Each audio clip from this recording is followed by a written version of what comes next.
بەناوی خوای بەخشندەی میهرەبان بینەرازیز و خۆشەویستەکانمان لە کوێگەن جوانترین سڵاوی خوای گەورەتان لێبێت تەمەنای ژیانێکی ئاسوودە و تەندروستیەکی باش و دەروونێکی ئارامتان بۆ خوازم. خۆشحاڵم ئەم ئێوارەیەش لە ئەڵقەیەکی تری بەرنامەی گفتوگۆ بە دیداریەوەی عەزیز و خۆشەویست گەشتمەوە. پاداشتی پێدانی قەرز و گەورەی لێبوردن بەرامبەر بە قەرز و قەرزاران تەوەری ئەم ئێوارەی بەرنامەکەمانە بێ. بێگومان بەهۆی گرنگی و کاریگەری یا ڕێخستنی ئەم پەیوەندیە کۆمەڵایەتی و ئابووریەی نێوان تاکەکانە کە خوای گەورە لە درێژترین ئایەتی قورئانی پیرۆزدا کە 282 سوورەتی بەقەرەیە باز لە پێدان و شێواز و میکانیزم و چۆنێتی وەرگرتن و نووسین و دانەوە و لێبوردەیەکە بەرامبەر بە قەرز و قەرزاران و خاوەن قەرزەکان. ئێمە میێوارەیەش بە تایبەت لەم بارودۆخە ناهەموارە ئابووری و تەندروستی کە وڵاتەکەمان و کۆمەڵگەی مرۆڤایەتی گرتوتەوە باز لەم سیفەتە بەرزەکەین کە ئەگەر خەڵکانێکی خاوەن دەرامەت و خەڵکانێکی هەبوو بتوانن یان بۆ نمونە لە وەرگرتنەوەی قەرزەکانیان ئارامگر بن یان بەخشندە بن بەرامبەر بە قەرزارەکانیان ئەوە پاداشتێکی گەورەیان لای خوای گەورە بۆ دەنووسرێ و ئەوانیش دەبنە نمونەیەکی جوان بۆ کۆمەڵگەکەمان. بۆیە ڕاستەوخۆ دەچمە هەولێر زۆر بەڕێز جەنابی مامۆستا نامی قەنارەیی زانای ئاینی قسەمان لەم بابەتەوە بۆ دەکا. مامۆستاگیان سڵاوی خوای گەورەت لێ بەسپاس بەوەی دەرفەتەی کە بە ئێمەت بەخشی. سەرەتا دەمەوێت لەبارەی قەرز و گرنگی قەرز لە ئاینی پیرۆزی ئیسلامدا لە ڕوانگەی قورئانی پیرۆز و فەرمودەکانی پێغەمبەری خواوە صلی الله علیه وسلم قسەم بۆ بکەی.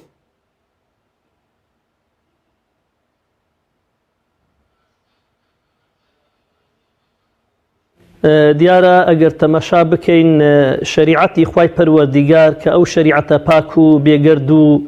پڕ لە خێر و بەرەکەت و ڕەحمەتەیە کە هاتووە بانگی خەڵک دەکا لە بۆ کاری چاکە ئەوە خەڵک بانگ دەکا لە بۆ دەستی یارمەتی درێژکردن لە هەموو کات و ساتێکی لە خۆشی و نەناخۆشی لە هەبوونی لە نەبوونی لە کاتی شیدەتە لە کاتی ڕەخاءە لە هەموو وەختێک و لە هەموو ساتەچیدا. دیارە قەرزیش زۆرەکە یان شێوازەکە لە شێوازاتەکانی ئەو هەڵسوکەوتەی نێوان تاکەکانی کۆمەڵگا کە شەریعەتی خوای پەروەردیگار چەندین بنەمای لە بۆ دانایە و هەروەها کردوویتە یەک لە جوانیەتی ئەم ئیسلامە بەرز و بەڕێز و شامیل و کامیلە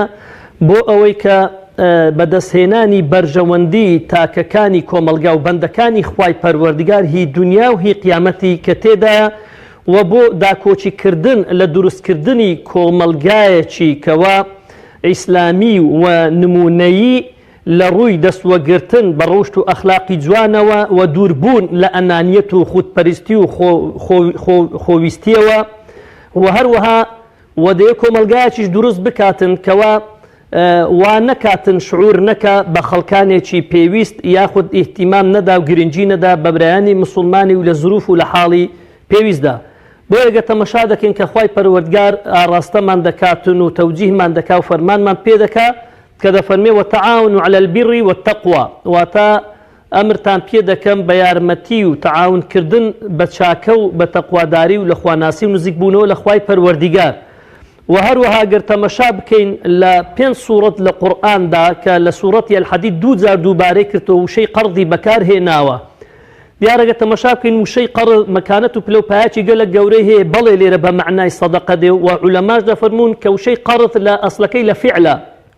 واتە بریتیە بەڕاستی لە کردار کە دەفەرمێ ومن يقرض الله قرضا حسنا يعني ومن يعمل عملا صالحا يعني یەکێکە لە کارە چاکەکان عملە باشەکان هەوشەی قەرضی بەکارهێناوە چێ هەیە قەرز بدا بە خوای پەروەردیگار قەرزێکی باش کە خوای گەورە فیضاعفه له اضعافا كثيرة خوا چەندین پاداشتی دەداتەوە هەم لە دنیا لۆی زیاد دەکا هەم لە قیامەتیش لۆی زیاد دەکەوێتە لە 6 ئاەتی قورئان باسی کردووە بگرە لە سوورەتی الکافیش کە باس دەکەوە ئیدا تەقریضهم داتە شیمالی ئەو مەبەستی لێرە دەرێت تەمڕ بهم ئەگەرنا 6 شوێنی قورئان کەس باسی کردو ئیحتیمام پێکردو و گەورەی پێداوە و هەروەها باسی ئەحکامی نووسینی قەرضکردنێ دەکاتن کە لە ئاەتی دوور و درێژ گەورەترین ئاەتی ناو قورئان و کەلامی خوا كذا يا أيها الذين آمنوا إذا تداينتم بدين فاكتبوا إلى أجل مسمى فاكتبوه دەفەرمێ ئەگەر قەرزاریەکتان کرد لە نێو یەکتری دەینێکتان کرد خشتان بە قەرزدا لە نێوان یەکتری هەتا ماوەی دیاریکە و بینوسن یعنی دیارە گرنگی و مەکانەتێکی گەلە گەورەی هەیە لە قورئاندا ئەگە بچینە فەرمایشتەکانی پێغەمبەریش عەلەیهی سەڵات وەسەلام زۆر زیاتر لۆمان ڕوون دەکاتەوە تەفسیلی ئەم قەرضە دەکاتن یا خوای پەروەردیگار کە باسی قەرض ئەکاتن لە بۆمان لەو شوێنی قورئاندا لە شوێنێک باسیەوە دەکە دەفەرمێ لەهم ئەجر کەریم واتە بەهەشتی لە بۆ هەیە لە جێیەکی دەفەرمێ لەهم مەغفیرە لێخۆشبوونیان لە بۆ هەیە لە شوێنش دەفەرمێ لەهم ئەضعافا کەثیرە یعنی لۆیان زیاد لە پاداشتەی و ثەوابی گەلە گەورەی هەیە لە شوێنی دیکە بە نوێژ و بە زەکاتیەوە بەستایتەوە یعنی وەکو کە پێمان ڕادەگەینی شتێکە وەکو ئەم عیبادەتانە گەورە و عەظیمە پێغەمبەری ئەکرەم عەلەیهی سەڵات وەسەلام کە دەفەرمێ گەورەی و پاداشتی پێدانی قەرزەکەم ئایا ئەو ئاەتەی وەمە یوقریض الله قەرضا حەسەنە ئەو قەرزانەی کە ڕۆژانە لە نێوان مرۆڤەکان و تاکەکاندا دەستاودەستی پێەکرێ و بەشێ لە دەوڵەمەنەکان ئەیدەن بە هەژارەکان بۆ پڕکردنەوەی پێداویستیەکانیان دەچێتە چوارچێوەی ئەو قەرزەی کە ئاەتەکە باسیەکات و ئاماژە بە قەرزدان بە خوای گەورەکە یا تەنها بە سەدەقە و کارەکانی فی سەبیلیلا ئەچنە چوارچێوەی و ئاەتەوە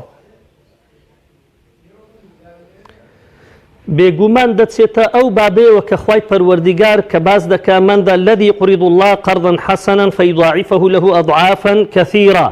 ويان دفرمي وأقرض الله قرضا حسنا يضاعف له ولهم أجر كريم يعني إن تقرض الله قرضا حسنا يضاعف لكم ويغفر لكم إن الله شكور حليم بلى بتاكيد دەچێتە بابی ئەو قەرزەیەوە چونکە گوتمان ئەوە یەکێکە لە کارە چاکەکان یەکێکە لە فعلە باشەکان کە ئیسلام مەبادیئی بۆ داناوە هانی تاکەکانی کۆمەلگایدا و بە تایبەت خوا پێداوەکان کە خوا نیعمەتی خۆی بە ئەمانەت پێداون کە ئەم قەرزە دەکەن لە نێوان یەکتری بە تایبەت بۆ کەسانی هەژار و کەم دەرامەت و محتاج کە بە تایبەت لە ڕۆژگارێکی وەکی ئەمڕۆکە کە ئەمڕۆ بەڕاستی کە دەبی جێی پشتی شێریان هەبێتن خاوەن برێن ماڵەکان و سەرەت و سامانەکان ئەوانەی کە خوا نیعمەتی پێبەخشیون بتوانن کە قیامەتی خۆیانی پێ ڕووسپی بکەنەوە بەتاکید دەچێتە ئەو بابەی کە خوای پەروەردیگار باسی ئەوەی دەکەوە من یقرض الله قرضا حسنا لە بەرەوەی نەک لە سەدەقەی ئەگەر سەدەقەی سونەت دابنین بەڵکوم ئەم قەرضە زۆر گەورەترە لەو سەدەقەی لەو خێرەی کە دەیکاتن یعنی قەرز خێری زیاترە بۆیە ئەبوو دەردا یەک لە سەحابەکانی پێغەمبەر عەلەیهی سەڵات وەسەلام کە دەفەرمێتن ئەگە 2 دینارم هەبێتن بە قەردی بدەم ئەگە وەری بگرمەوە لە کەسی قەرزارەکە ئەگە بیدەمەوە بە قەرد هێشتا پێم چاترە لۆی بیبەخشم لە پێناوی خوای گەورە بە قەردەکەی بدەم لۆ لەسەر ئەساسی ئەم حەدیسەی پێغەمبەر عەلەیهی سەڵات وسەلام لە شەوی ئیسرا و میعراجدا کە بینی دەفەرمێت لەسەر دەرگای بەهەشت نووسرا بوو کەوا چاکە یەک بەدەیە بەڵام قەرد یەک بەهەشتەیە کەواتە بەڵێ دەکاتە ئەو سنوورە و ئەو ئیتارەی کە خوای گەورە دەفەرمێ ومن یقرض الله قرضا حسنا بەڵێ ئەم قەرزەی کە دەکردنەوە هەژارن و ئەم قەرزەوە لەگەر خوای پەروەردگار دەیکا پاداشت و ثەوابێکی یەکجار زۆر گەورەی هەیە و زۆر بەرەکەت دار دەکا ئەو ماڵە ئەو سەرەت و ئەو سامانە کەوا دەداتە دەستی ئەو کەسانی کەم دەرامەت و هەژارن مامۆستا بۆچی بەخشین و پێدانی قەرز بەو کەسانەی کە محتاج و پێویستیەکیان هەیە ئایا بەهۆی نەخۆشیەوە بێ بەهۆی وەرگرتنی عیلم و زانستەوە بێ بەهۆی هەر پرۆژەیەکی تری خێرخوازیەوە بۆچی ئەم هەموو خێر و پاداشتەی هەیە لەوە کە تا ئێستا خەڵکێکیش نەیزانی بێ کە ئایا قەرزدان خێر و پاداشتی قیامەتی تایە یاخود نا پێم خۆشە زیاتر ئەمەمان بۆ ڕوون بکەیتەوە بەڵێ دیارەگە حکمت لەوەی باز بکەین کە پرسیارکەی جەناب دەوە دەگەینی حکمت چییە لەوەی ئەو پاداشتانەی هەیە دیارە یەکەمین شت لۆ ئەوەیە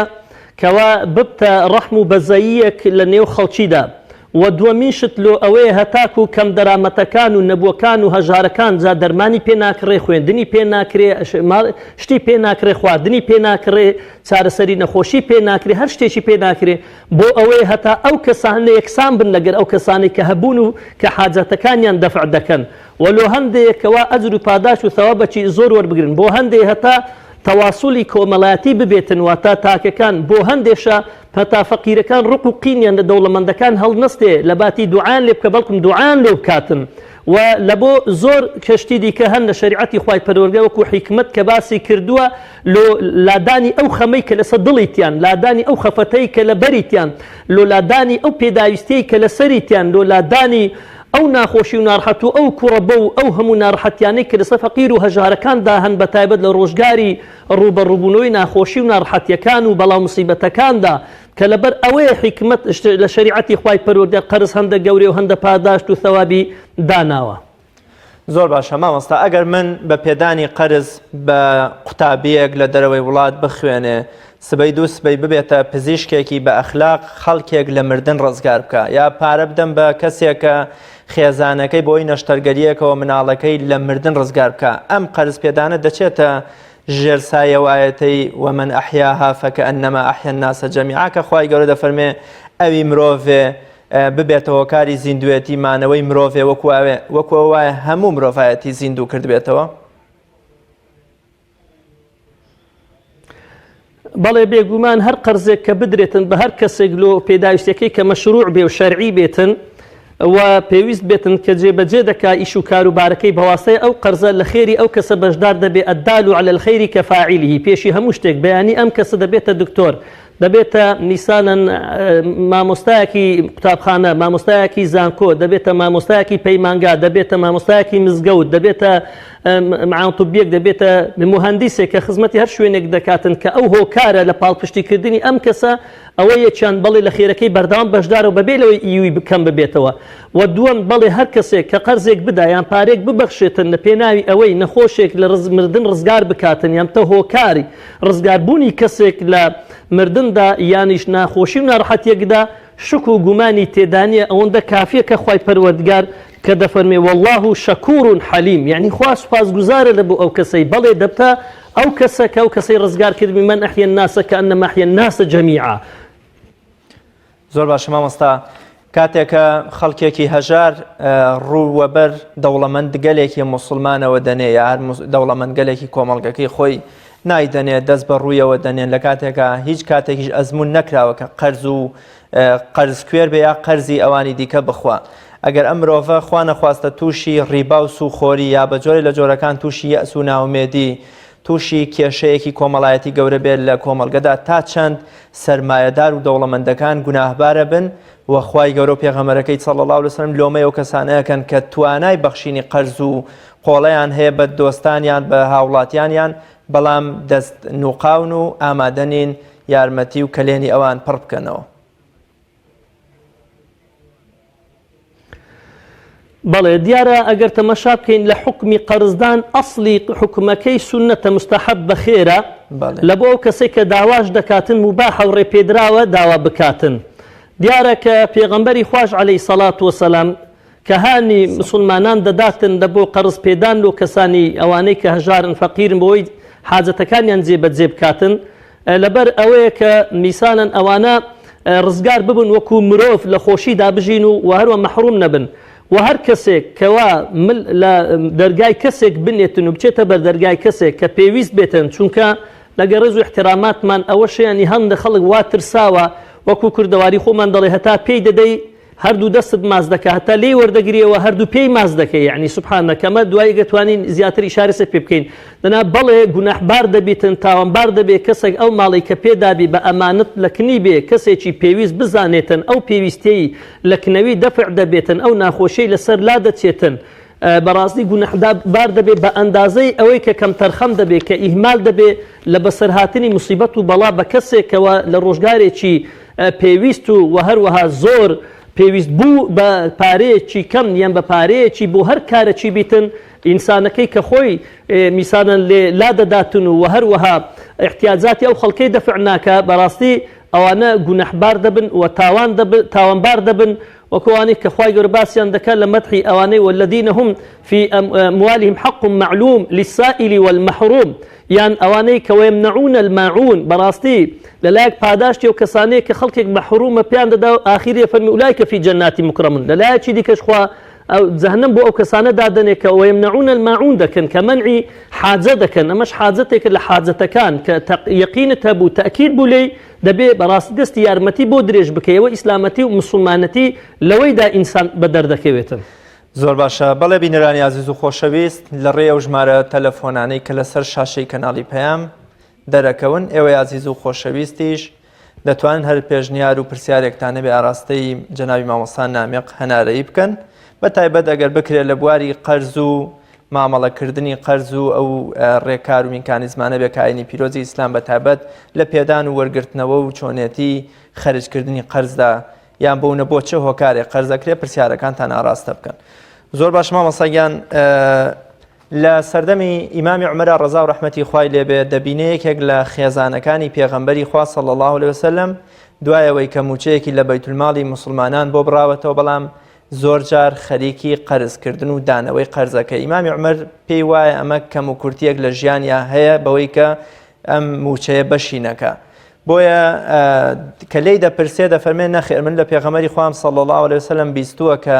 ئەو کەسەی کە قەرز وەرەگرێ و قەرزارە هەتا ئەو کاتێک کە دەچێت قەرزەکە دەگێڕێتەوە لە ژێر سایە و چاودێری و پشتیوانی خواییدا ئەژی و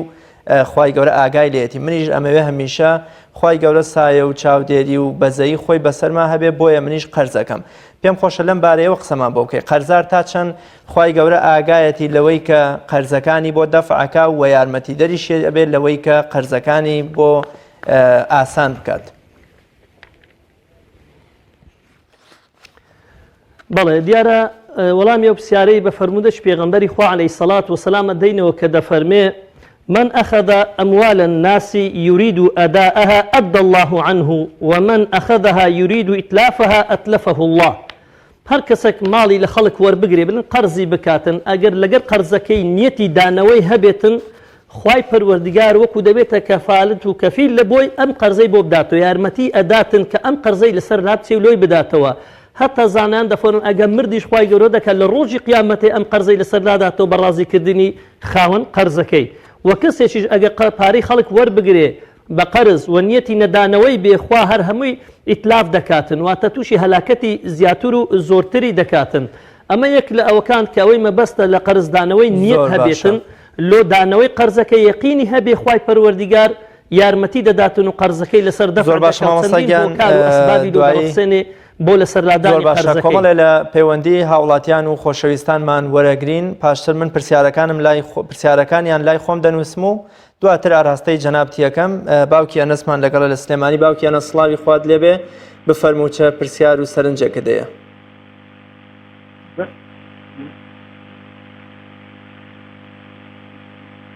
السلام عليكم. وعليك السلام ورحمة الله. دەستخۆشی بەرنامەکەت لێ یەکەم زۆر سپاس زۆر بە خێراتنی بەڕێز مامۆستاکەم بە ناوی ئەویشەوە سپاس زۆر بە خێراتنیەکەین وەڵام من هەر پێشنیارێکم هەیە بەڵێ پێشنیارێکم هەیە بۆ کەناڵی ئاسمانی هەیە بەڵێ ئینشاءڵڵا من پێشنیاری ئەوەکەم ئینشاءڵڵا لە دوای کۆتایی ئەم ڤایرۆسە ئەم نەخۆشیە ئینشاءڵڵا کۆتایی دێت بەڵام حەزەکەم ئینشاءڵڵا دانیشتن لەگەڵ ئەم مامۆستا بەڕێزانەیە قسەکردن لەگەڵیانە ئەم بەرنامانە بە تایبەتی لە دوای ئەم نەخۆشی ئینشاءڵڵا هەر بەردەوام بێت ئینشاءڵڵا یعنی کەناڵی ئاسمانی پێیان بە تایبەتی یعنی کەناڵێکە بینەرێکی زۆری هەیە کەناڵێکی ئیسلامیە یعنی ئێمە بستومانە ئەڵێ ئێمە تایبەتمان کردووە بە سیاسەتەوە زۆر باشە بانداناوە بۆ وتار و بۆ زۆر باشە پێشنیارەکەت لەسەر چامانە هەرچەندە بابەتی بانگەواز و وتاری مامۆسایان و بەرنامەهێنیەکان وەکۆڵێ وجود و ئامادەیەکی باشیان لە کەناڵەکە هەیە لەگەڵەوەشە بە هاوشانی ئێمە کەناڵی ئاسمانی بانگەواز کە هەر سەر بە تۆڕی میدیای کۆمەڵی ئیسلامیە شەو و ڕۆژ لە خزمەتی موسڵمانان و دەنگ و مینبەری زانایاندا سپاس بۆ پێشنیارەکەت بەسەر چاو باوکی ئاودێر لە قەرەهەنجیر باوکی ئاودێر فەرموو سڵاوت لێ بێت پەیام و پێشنیارێک دەیە. السلام عليكم. وعليك السلام ورحمة الله. والله دەستخۆشیان بەرنامەیەتان یەکەم سپاسی مامۆستای بەڕێزەکەم زۆر سپاس بەڕاستی دڵخۆش بووم بە قسەکانی وتە بەندەخەکانی مامۆستا زۆر سپاس من مثلا والله من با بڵێن خەڵک داوای قەرزم لێ ئەکات زۆر وە قەرز بە خەڵک ئەدەم الحمد لله الحمدلله بۆ خوا سپاس بۆ خوای گەورە بەڵام هەندێک لە قەرزەکان ئەزانم نایشم دەنەوە وەختەویست بەڵام هەر ئەیشیان دەمێ وەقەتم دابێتە هەر کەسێک مەسەن بە مودەی 2 مانگدار وا بۆ 4 مانگ بەسرا تێپەڕێ ساڵش بەسرا تێپەڕێەوە ئەگەر 125,000 پێدا بێ بە قەرز لە کۆتایی مانگا مەسەن لەو کاتی کە بۆم مێناوەتەوە 125 ناوەتەوە پێنجم بۆ گەڕانوەتەوە واتە 120,000 لێ وەرەگرتەوە خۆی گەورە پاداشتی بەخێت باتەوە ئەگەر هەر نەبوو بێ زۆر هاوکاریم کرد تا ساڵ و 2 ساڵ هەر نەبوو بێ نەیدا و گردنی مازا کردووە زۆر باشە باوکی ئاودێر بێگومان یەک فەرموودەی جوانی پێغەمبەری خوامان هەیە صلی الله علیه و سلم من دوایی هەر وەکو وەڵامی قسەکەی جەنابتە کە باز لە لێبوردەیی خواییەکە بەرامبەر ئەو کەسانەی کە لە خاوەن لە قەرزارەکان خۆشە بن. دوای من پرسیار لە جنای مامۆستاکەم هەمە و فەرموودە ئومێد بەخشە و زۆر سپاس دەکەم بەس زۆر دڵخۆشم بۆی بەڵام ئەگەر مامۆستا بتوانین لە بزانین خێر و پاداشتی ئێمە چییە زۆر مەمنونتانە. زۆر باشە زۆر باشە ئینشاءڵڵا هەر لە ڕوانگەی و فەرموودەی و مامۆستا وەڵامە دەداتەوە ئینشاءڵڵا. حاجی سعید لە سلێمانی کاک حاجی سڵاوی خوات لێبێ بفەرموو چە قسە و پێشنیار و پەیامێک جەناب و لەبەر مامۆستای بەڕێز بەخێرەتن یەکەم. زۆر سپاس. وڵاتی پرسیارم لە مامۆستایە یەکەمیان ڕێی چییە و ئامۆژگاری چییە بۆ ئەو کەسانە کە قەرزیان دەدەیتێ و دواییش کرد حاڵیان باشە بێ و پارەیان لەبێ قەرزەکە نادەنەوە تەخیرێکن. دووهەمیان جار هەیە قەرز مەسەڵەن ئەدەی بە کەسێک دوای 2 ساڵ یا 3 ساڵ بۆ دێنێتەوە ئایا ئەو 2-3 ساڵا بێ هەموو ساڵ زەکات ئەو قەرزە بی دەست و خۆش بێ و ببوورە پێش پرسیاری دووە من تۆزە لەگەڵ ئاگام لە پرسیاری یەکەم بوو پرسیاری دووەمەگە دووبارە کەیتەوە. پرسیاری دووەم ئەوەیە ئاگە قەرزەکە 2 ساڵ و 3 ساڵی بەسەرا بچێ بێ هەموو ساڵ زەکاتی بیت زەکاتی لێ دەکەی لە قەرزەکە کەی وەرەگریتەوە. زۆر باشە تێگەشتی؟ بەڵێ بەڵێ قوربان. دەستەچ باوکی یاوەرم لەگەڵە لە هەولێر باوکی یاوەر سڵاوی خوارد لێبێ بفەرمە و چ پەیام و سەرنجێکە دێ بۆ بەرنامەکەم. السلام عليكم. وعليك السلام ورحمة الله. بەخێراتی مامۆستای بەڕێز دەکەین. زۆر سپاس. سڵاو ڕێزمانەیە لە تەلەڤیزیۆنەکەشتان. سپاس قوربان. پرسیارەکەی من ئەوەیە دەبینی قەرز دەدەی بە یەکێک قەرزەکەت ناداتەوە یان تاخیرت دەکە یان سەرت دێشێنی یعنی کە نەیدایەوە ینی نەیبوو ئەن نەیبوون جوایزەوە دەبین بە قەسیش نەیدایەوە جوابت چی ینی چی بکەیت لە حالەتەی باشە. ئەگەر نەیدایتەوە یا تەخیری کرد بەڵێ ئەگەر داوای ئاینا هیچ شتی ناداتەوە یان بە قەسی نادیان شەرم جاروەیە نیتی بەس هەردوو پرسیارەکە ئەوەیە ئەگەر نەیداتەوە بە قەسی نەداتەوە بە ئەنقەزیان نەیبوو بداتەوە. زۆر باشە لە ئەگەرێکە ئەگەر بە ئەنقەز نەیدا یام هەر نەیبوو زۆر باشە وەڵامت بۆ وەرەگرم لە هاوکاران مەگەر پێم بڵێنەوە کەم کاک عەبدوڕەحمان لە کەلار کاک عەبدوڕەحمان سڵاوی خوات لێبێ بە ئومێدی تەندروستێکی باش بۆ بەڕێستان بفەرمونون چە پەیام و پێشنیارێکتان هەیە. وەڵڵی براکە من ئەمە 4 ساڵە 4 ملیۆن 400,000 باس قەرزتان کردا مەسەل زەلامی هەر ئیمڕۆ بەیانیم پێگایە ئەمڕۆ ژێمانە 2 مانگ کرد وزمە ملیۆنێک و 400,000 بۆ خۆت نامداتەوە یەمرێ قسەی غەڵەتمیش بێنە کەدا ئایا مەسیر من چۆنە لێ چی بکەم من بەس 14 ملیۆن و چی بکەم من بەڵێ 14 ملیۆنە نرخی ئەو قەرزەی کە داوتە 4 ملیۆن و 400,000 ملیۆنێک و 400,000شی بۆ خۆت 3 ملیۆنە بدەوە خۆمیش کەماندام ماوە دانیشتمە مانگی 220,000 تقاعدیمەیە ئەوسە خۆ لە جەزایر ڕاتم نادەن ئەوی ساق و سەلیمە هەری مرۆڤ بەیان بێگا و 2 مانگ و 4 مانگ و 5 مانگ کرد شکات میشکرد هاتە ماڵ بۆ گیران و شکاتەکەم ڕەوز کردیان برد. قەرزەکەت بۆچی پێداوە بەسمەیە زەرەری کردو ئێستا نییە بداتەوە یان بۆونە بردوویەتی بۆ کەیف و سەفای خۆی. وەڵی تر نازانم. مەبەستمەوەی بۆی پرسیارەکەم ئاراستەی مامۆستا بکردایە گونجە کابرا لە بازرگانیەکی حەڵاڵ و پیاوانەیە زەرەری کردبێ یان بۆ منە نازانم. کێشەن یەمادەم من ئیشەڵا وەڵامت بۆ وەرەگرمەوە لە جەناوی مامۆستا. سەر چاوان قوربان. بەڵێ پەیوەندیەکانمان زۆر بوون و پرسیارەکانیش پێویستیان بە وەڵامێ لە بەرەوەی لە ڕاهەندی جیاوازەوە پرسیارەکان کراون ئیدی هیچ پەیوەندیەکی دیکە وەرناگرم. مامۆستا گیان دووبارە سڵاوی خوای گەورەت لێبێ باوکی ئەنەس پێشنیاری ئەوەی کرەوە بۆ تۆڕی میدیایی کۆمەڵ بە ئومێدیەوە ئینشاڵڵا پێشنیارەکەی لەبەرچاو بگیرێت. باوکی ئاودەر لە قەرەهەنجیر دەڵێ قەرز دەدەم و دەشم دەدەنەوە بەڵام زۆر جار تەخیرەکرێ و زۆر جاریش نیانە قەرزەکەم بنەوە مەڵام منیش چاوپۆشیان لێ یەکەم و وەکۆڵێ ناڕەحەتی و تەنگ و چەڵەمە ناخەمە ڕێگایان. پاداشت و گەورەی ئەم جۆرە مرۆڤانە لە کۆمەڵگەیە کە قەرز ئەدەن بەڵام لەبەر خاتری خوای گەورە هەنەن قەرزارەکە ناڕەحەتەکەن جاری وایە لێخۆشبوون و لێبوردەییشیانەیە ئەمانە چ پاداشتێکیان لای خوای گەورە هەیە جەنابی مامۆستا؟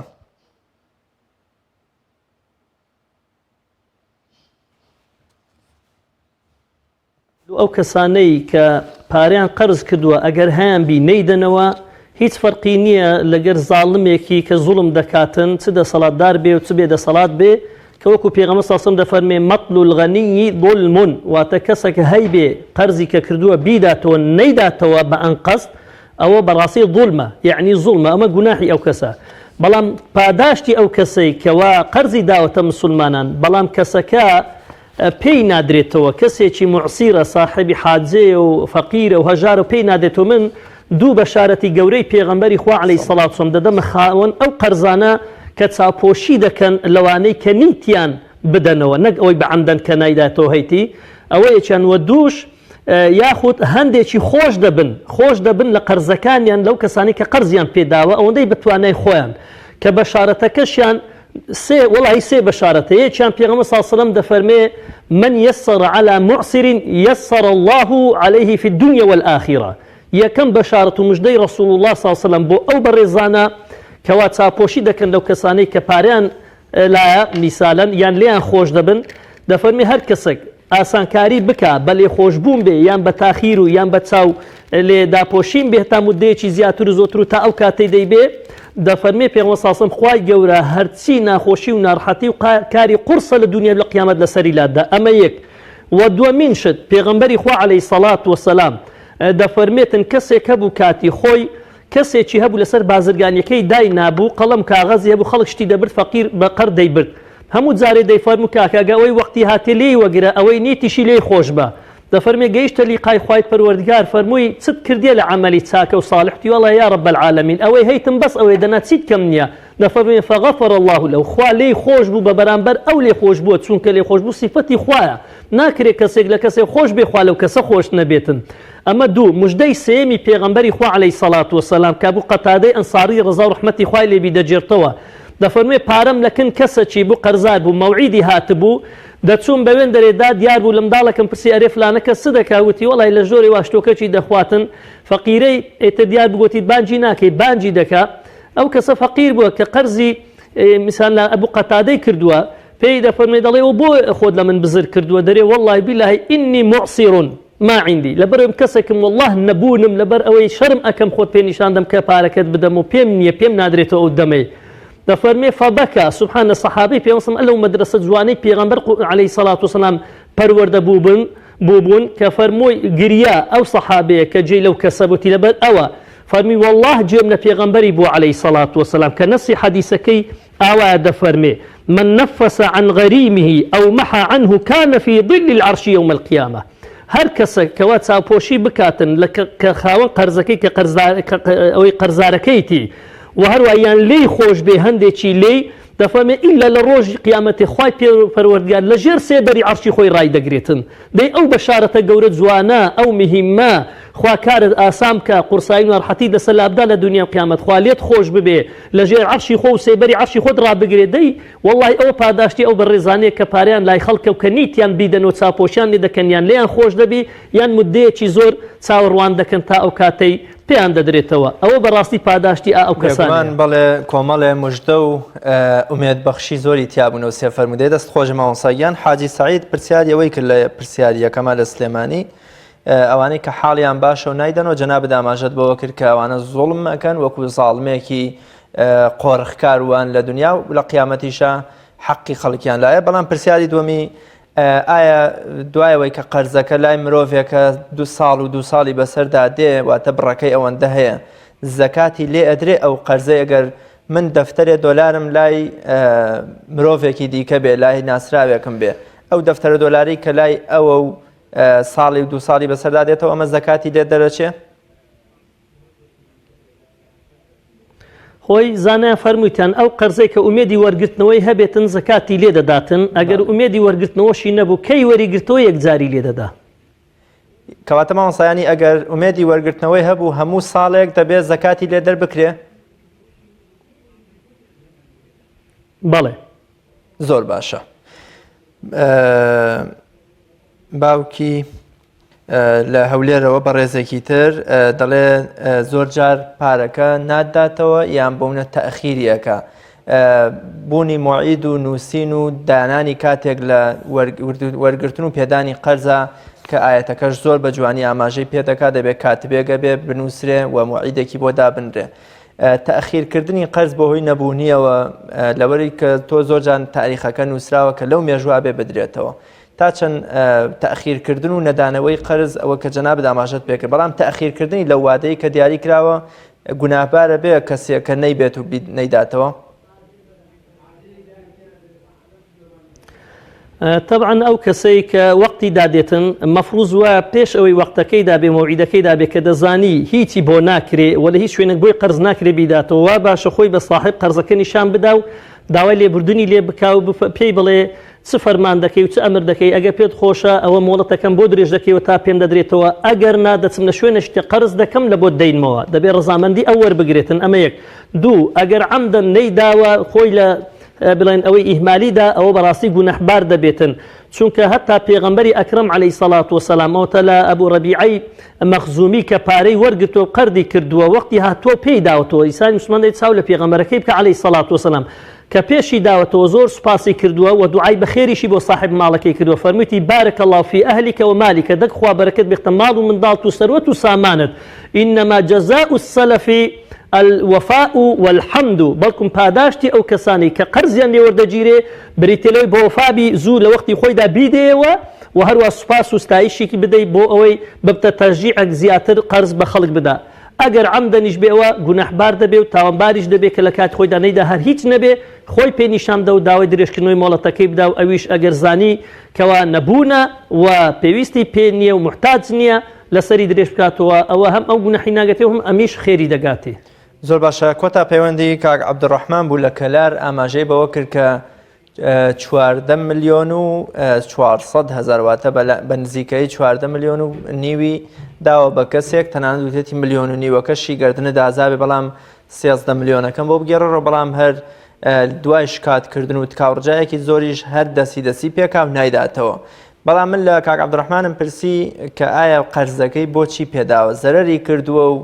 ئێستا نییە بیداتەوە یا بۆ منە هەر بە هینی خۆی نایداتەوە و دەسی پێکا لەوە چێ حیزبێک بنەماڵەیە لە پشتیەوە بێ و جۆرێ لە جۆرەکان بە خۆیان بنازێ. تەبەن کاک عەبدوڕەحمانیش نەیزانی کە بۆچی نایداتەوە یان بۆچی بەکارێن ئەوە قەرزەکە پێم خۆشە سەرنجێکی کورتی بەڕێزت لەو بارەیەوە بزانم بۆی کاک عەبدوڕەحمانیش وەڵامێ وەربگرێ. بەڵێ دیارە ئەو کە پارەی پێداوەگە بە قەرضی حەسەنەی پێدا و هەروکو چاکە و پیاوەتیەک ئەوە کە لێشی خۆش بووە ئەوەندە حەقی وایە ئەویش پێی بداتەوە گە پێشی نادرێتەوە گە شتێکی هەبی بفرۆشی پێی بداتەوە یانیش بچێتە لای دڵی ڕازی بکە یان لە شوێنێکی دیکە قەرتە بیداتەوە یان هەندێکی بداتەوە هیچ کەش ماوەیەکی دیکە ئەوە یەکیان.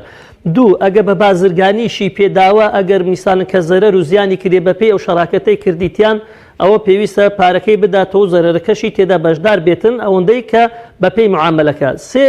بەڕاستی بەداخەوە ئەوەمان هەیە مامۆستا ڕیاز کە خەڵکێکی زۆر هەیە ئێستا کە پارە لە خەڵک وەردەگرێتن و بە مەبەستی خواردن و نەدانەوە لۆ ئەوەی یاخود نیو بە نیو لێی خۆش بێ کە بەڕاستی ئەمە تاوانێکی زۆر گەورەیە جەریمەیەکی زۆر شەنیعە وەخوای پەروەردگار لەو کەسە تووڕەیە وەلەی ڕازی نییە ئەمە حەق خواردنی ماڵی خەڵکە ئەمە ڕێگریکردنی لە خەڵکە ئەمە ناشرینکردنی کەسی مقتەریدەوە و کەسی قەرز وەردەگرێ و هەروەها دڵڕەنجداندنی ئەو کەسانەیە کە قەرز بە خەڵکی دەدەن و هەروەها بەڕاستی دەبتە ڕێگری لەوەی کە خەڵک یارمەتی خەڵک بدا قەرز بدا چونکە خەڵکێکمان هەیە زۆر دەچی پارەی لەوی دەخوا دوایی پاڵپشتی لێ دەکرێتن و لەلایەن دەسەڵاتێک و ئەوەیەک و چاو لە خەڵک سوور دەکات و لە بەرامبەر چاکە و پاداشتەکەی خۆی لێ دەدزێتەوە نایتەوە. بەڕاستی ئەمە کارێکی زۆر ناڕەوا و ناشرین و قەبیحە و حرامە و تاوانە و جەریمەیە کە ئەنجامی دەدا. ئەگە دەسەڵاتێکی عادیلی ئیسلامی هەبێتن دەیگرێتن و ئەو ماڵی هەبی پێی دەفرۆشی و قەرزەکەشی پێدەداتەوە ئەو جۆرە کەسانە ئەگەر نەشی بێ ئەوە قەرزەکەی لە بۆ دەداتەوە. ئەمە بەداخەوە لە کەناڵی ئاسمانی پێیان ئێمە بەردەوام لە هەوڵی ئەوە داین کۆنا ببێتە دەواازەیە بۆ زیاتر تۆخکردنەوەی پەیوەندیە کۆمەڵایەتیەکان و پێکەوەنووسانی کۆمەڵگە بە پێدانی کۆمەڵێ بەهای زۆر جوان لەوەی کە خاوەن مڵکێک خاوەن دوکانێک خاوەن ماڵێ لە کرێچیەکەی خۆش بێت لەوەی کە پەیوەندیە کۆمەڵایەتەکان واز لێ بهێنرێن تا ماوەیەک لەوەی کە کۆمەڵێ بەهای جوان هەن بە ئەمە بێتە دەرفەتێک کە پێکەوە ژیان و خۆشەویستی و هەماهەنگی و مرۆڤدۆستی لە کۆمەڵگەیە زیاتر ڕنگ بداتەوە و کەلتورێکی جوانی ئیسلامی دروست بێ. ئەمەش لە ئێستادا خەڵکێک بۆی لە دەستدانی کارەکە یان نەبوونی هەلی کار کە کاسبە تا چەند پێدانی قەرز لە کاتە ئاسایەکانە خێری زۆرترە. ئەگەر مرۆڤێک نەیبێ خواردن بۆ ماڵ و مناڵەکەی بکڕێ، مرۆڤێک نەیبێ پێداویستەکانی ڕۆژانەی دابین بکە، ئەگەر ڕووە بەر دەوڵەمەندێکی مسلمان بنێت تا چەند خێری ئەم قەرزەی کە لەم کرۆنایەدا ئەیبەخشێ لەو کاتانە زۆرتر و باشترە کە لە کاتە ئاسایەکانی بوونی مەعاش و هەلی کارە دابێتی بە کەسێکی دیکە. بەڵێ دیارە پاداشتی هەموو شتێک ئێستاکە بۆ نمونە ئەتو نوێژی سونەتمان هەیە لە ڕۆژدا لە شەودا، لە شەو لە بەرەوەی زەحمەتترە ناخۆشترە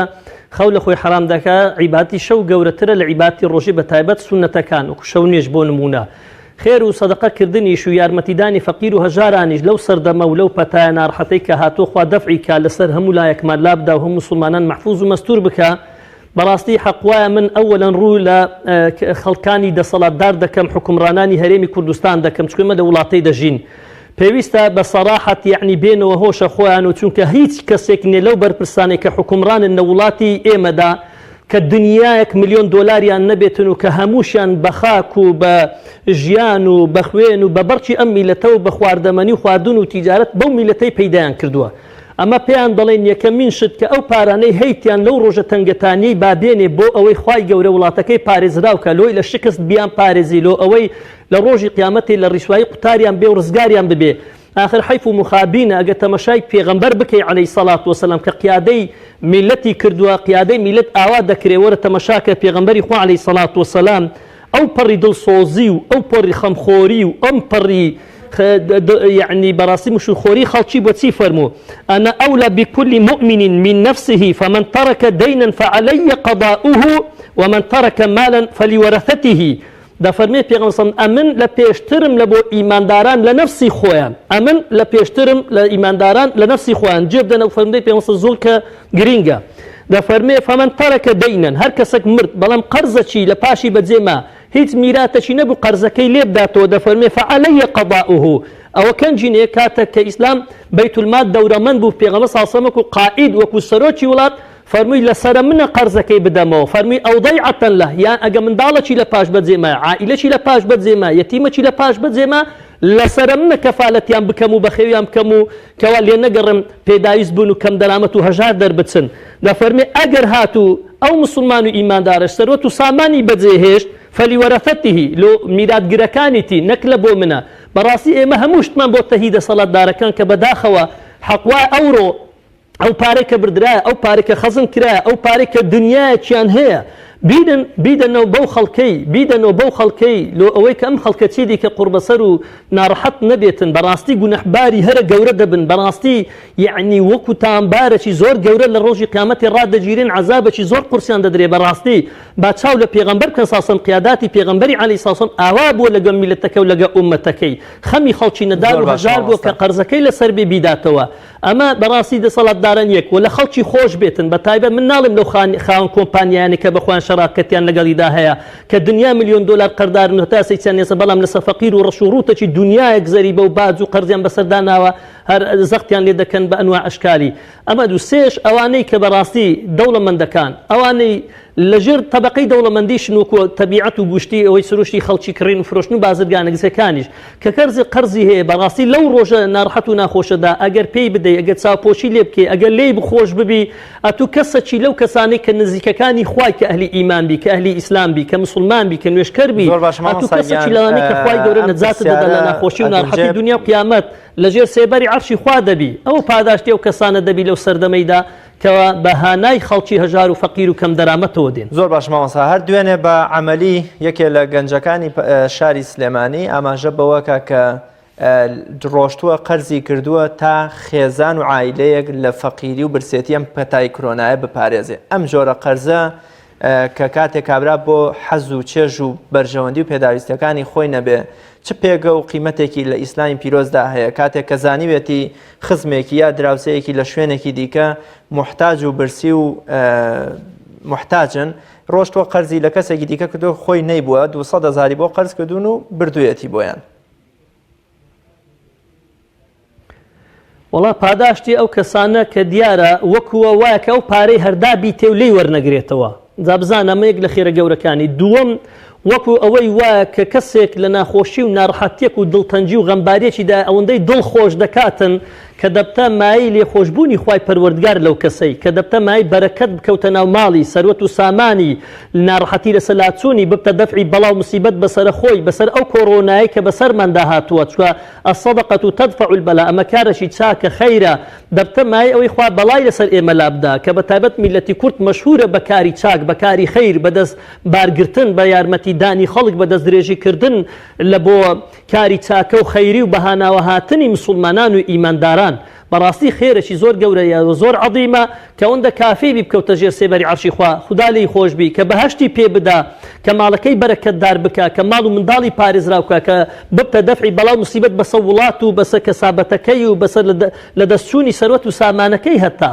ئەوە زۆر گەورەی زۆر عەظیمە بەڕاستی ئینسان بتوانێت لەو ڕۆژگارێدا پشتی شێری بەرکەوێتن و مەردانە بێتە مەیدان و کەوا چاو نەبڕیتە ئەوەندەی کە لە دەستیتی لەبەرەوەی خوا وعدی داوە کە لۆی زیاتر بکە زۆرتر بکە بەرەکەتدارتر بکاتن فەیضاعفه له أضعافا كثيرة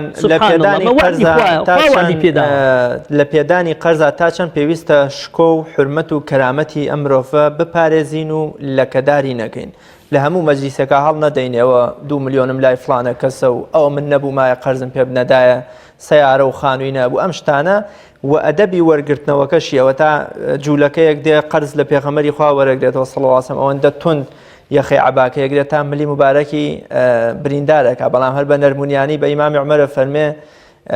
فێری ئەو کابرا دەشتەکێ بکە کەوا چۆنێتی وەرگرتنەوەی قەرزەکەی پێ بڵێ نەگەوەی کە تۆ عەزیەتی بدەیت ئەم دوو هینە مەبەستمەوەی یەکەم شکۆ حرمەتی قەرزار بپارێزین و ئادابی وەرگرتنەوەکەشی چۆن چۆنیە لە ڕوانگەی ئاینی پیرۆزی ئیسلامەوە بەڵێ بەنسبەت خاڵی یەکەم ماوسەریاد ئەوەیە کە خوای پەروەردگار دەفەرمێ یا ئەیها الذین آمنوا لا تبطلوا صدقاتكم بالمن والأذى بەڕاستی خوای پەروەردگار ڕوو لە ئیمانداران دەکە هەر کارێکی خێر دەکەی کە قەرزدان یەکێکە لەو کارە خێرە گەورە و گرینگانە دەفەرمێ ئەو خێرە و خۆت و پاداشتەی خۆت بەتاڵ مەکەوە خۆت مەحروم مەکە و دەست بە سفری خۆت مێڵەوە خۆت مەحروم نەکە لە پاداشتی دنیا و قیامەتت بە منەتکردن و بە ئەزیەتدان منەتکردن بۆی منەت بەڕوو بەسەریدا بکەی ئەزیەتدانیش لە شوێنان لە جێگایان باسی بکەی کە خەبەرەکەی پێ بگۆتەوە دڵی ئازاری پێدەخواتن بەڕاستی ئەوە دەبیتە مای ئەوەی کە ئەو کەسە هیچی لە دنیا لە قیامەت بەدەست نەکەوێتون هەر شتێکی کردبێ و تەواو بۆیە بەڕاستی ئەو خێر و پاداشتە گەورانەی باسمان کرد دەبی لەسەر ئەساسی ئەوەی بێ منەت نەکە و ئەزیەتی کەسەکەش نەدا وەکو پێغەمبەر فەرمی لا يدخل الجنة چێ منان ئەو کەسی زۆر منەت بەسە خەڵکی و چاکەکان دەکاتن کە بەرامبەر خەڵک دەکا دەفەرمێن چای بەهەشت ناکەی پەنا بە گەورەی خوا بەنسبەت بەشی دووەمیش بەڕاستی وەکو کەساتە لای پێغەمبەر خاوەنی قەرز بوو خەریک بوو سەحابەکان دیتیان ئوسلوبی کەسەکەی زۆر ناشیرنە لە داواکردنەوەی قەرزەکەی لە پێغەمبەری خوا عەلەیهی سەڵات وسەلام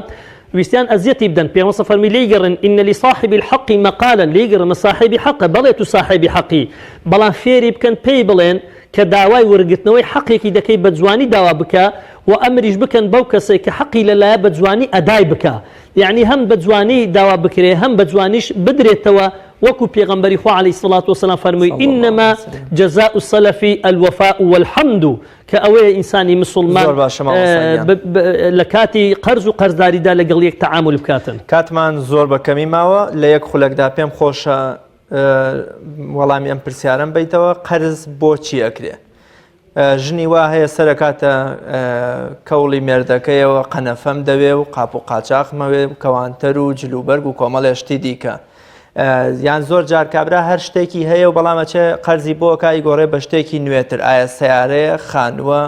جلوبەرگە مۆبایلە یا ئەم شتانە ئایا ئەمە قەرزێکی ڕەوا و دروست و باشە یان بۆ نمونە دەبێ قەرز گەشتبێتە بینەقاقەمان بۆ نەخۆشیەک خوانەخواستە بۆ پێویستیەکی زۆر لە پێشینە قەرز بکەین قەرز بۆچی ئەکرێ و وەڕێنمایی چییە بۆ ئەو خێزانانە یا بۆ ئەو ژنانەی کە بۆ شتی زۆر بەسیت و بچووک قەرز یان ناپێویست قەرز بە مێردەکانیانەکەن بەڵێ دیارە قەرزکردن ئەسلی قەرزکردن لۆ احتیاجە لۆ دەفعی احتیاجاتە بە تایبەت لە خواردن و خواردنەوە و دەرمان و یانیش مەسەلەی خوێندن و لۆ مەسائیلی ئەو شتانەی کە ضەروریاتن نەک کەمالیات بن نەک حاجیات بێتن کەمالیات ئەوەی لۆ ڕازانەوەی ماڵی لۆ سارە گۆڕینی بەڵێ کابرا شتێکی هەیە دەتوانی بداتەوە مانع نییە شەریعەی پێدا قەرز دەکەی لەکن کەسێکی کە پێت دەدرێتەوە بەڵام کە پێت نادرێتەوە هیچ معقول نییە کە تو بزانی پێت نادرێتەوە بچی قەرز بکەی لۆ خانی گۆڕین لۆ سارە گۆڕین لۆ ناو ماڵ گۆڕین لەسەر قسەی خێزانەکەی ڕۆژ احتراماتمان بۆ خێزانەکان دەبی دەستی یارمەتی دەربن لەگە پیاوەکانیان دەبی ئەو وەکو دوو دەستە بن لە بۆ یەکتری لە هەموو شتێکی نابی یەکتری ئەزیەت دەن نابی یەکتری ناڕەحەت بکەن نابی ببنە بار بەسەری و یەک نابی فشار بکەن لەسەر یەکە بە شێوازێکی بڕواتن کەسەکە کە خوان نەخواسە تووشی ناڕاستی بێ تووشی شەرمەزاریدی بێ تووشی سەرشۆڕی بێنە ناو خەڵکدا بە واسەی قەرزەی کە پێی نەدرێتەوە قەرز کەواتە لەو ضروریات دەکرێت ضروریاتیش چیە ئەوانەی زۆر پێویستن وەکو خواردنە وەکو خواردنەوەی وەکو دەرمانە وەکو خوێندنە وەکو ئەو شتانەی کەوە هیچ مەجای تێدا نییە لۆ دەفعی احتیاجاتانەی خۆی دیسانە ئەگەنە لۆ کەمالیات بۆ حاجات نابێ بەڵکوم بۆ ضروریات دەبێتن بۆشتی مەشروع و بۆشتی حەلال دەبێت زۆر زۆر سپاس دەکەم مامۆستاگیان خی گەورە پاداشتی بەخێر بداتەوە ئومێدەکەین شتێکمان لەبارەی قەرز و گرنگی قەرز و چۆنیەتی پێدان و وەرگرتنەوەی قەرز باسمان کردبێ بۆ بینەران سپاس بۆ بەڕێستان کە لە ستۆدیۆکانمان لە شاری هەولێرە و میوانی ئەم ئێوارەی بەرنامەی گفتوگۆ بوویت. بەڵێ بینەرازی و خۆشەویستەکانم بەم شێوەیە ژاتمە کۆتایی ئەڵلقەی ئەم ئێوارەیەمان تا بە گەشتنەوەی تر لە ئەڵلقەیەکی تر و بابەتێکی تر بەخوای گەورە میهرەبانتان ئەسپێرم خواتان لەگەڵ.